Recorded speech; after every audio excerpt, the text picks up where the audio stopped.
Hey, what's up, IGN? My name is Otero. I'm here with Kallie, Plagge. Hello. And we recently got to see and check out Animal Crossing Amiibo Festival. So we're going to give you the good and the bad. So I'm going to start with the board game, which to me, the board game's presentation is incredibly charming, like in the vein of Animal Crossing. I think that part of it's capturing really well.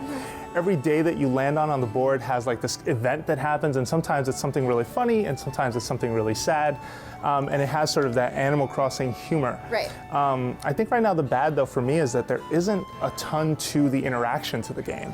So everyone gets an Amiibo. Amiibo are required. We're using these as stand-ins. The KK is adorable.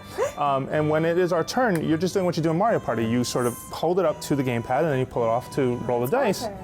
Yeah, but outside of maybe picking how many, turnips you want to buy from the stock market, which is another cool part of like a meta game that's going on in there. Yeah, I think that's a cool integration. Yeah, but there isn't much to it outside of that. There are no mini games. It's a very like sort of slower paced. It almost feels like it should have been a board game. Yeah, like an actual physical board game. One game that I did like a little better was the quiz show, which is really, really good because I've played every Animal Crossing game. I'm a huge fan, and the quizzes really appeal to that. They appeal to your knowledge of the most specific things. And she's not kidding. Like if you look at the footage for this thing, like it's multiple choice. It unfolds as a multiple choice question. And she knew the answer like faster than anyone in the room. You really got to know. You got to know your stuff. You have to have been playing for a while. Alizé Bonsai or whatever it was. Azalea Bonsai. There we go. All right. But I think that was really strong, and it had all the Animal Crossing charm, lots of really expressive animations. But the weird thing is there's almost too much going on with it. Like you have to kind of fight over the buzzer. So. This is the point of interaction, the gamepad. That's, it would have made a lot more sense to maybe have the Wiimote be a buzzer, which is kind of more intuitive to me than fighting my friend for a space on the gamepad and possibly like bending my Amiibo card.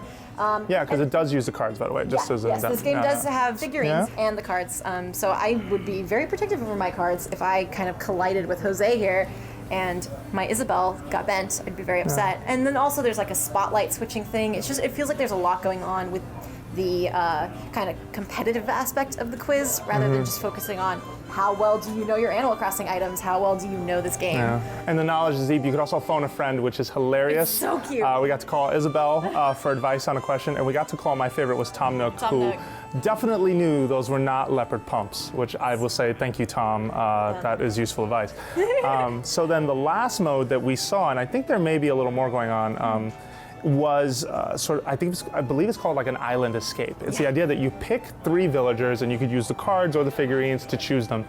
And you're on an island, and it almost unfolds sort of like a kid-friendly or family-friendly version of Settlers of Catan. Yeah, it has that hexagonal kind of space, and there's not resource management, but you're hunting for resources. Because you want to get off the island in 7 days. Much like The Ring, you're trying to like escape a terrible fate. Although in the Animal Crossing twist, I don't know if they die. I doubt they die. They probably faint. I'm predicting that they faint. We could not find that out. Yeah, we saw a fight with a centipede. We saw like trying to get honey. We found a rock, a log, and a sail. Yeah. And you need these pieces to you basically need the pieces to make a boat so you can leave. To get out. And I thought that had the most potential for me. Obviously, we didn't have a lot of time with the game yet, but I kind of want to see what the strategy element and working as a team rather than competitively, how that factors in, because that is kind of more in the Animal Crossing spirit. Yeah, and if it can be a bit deep, but we're going to find out.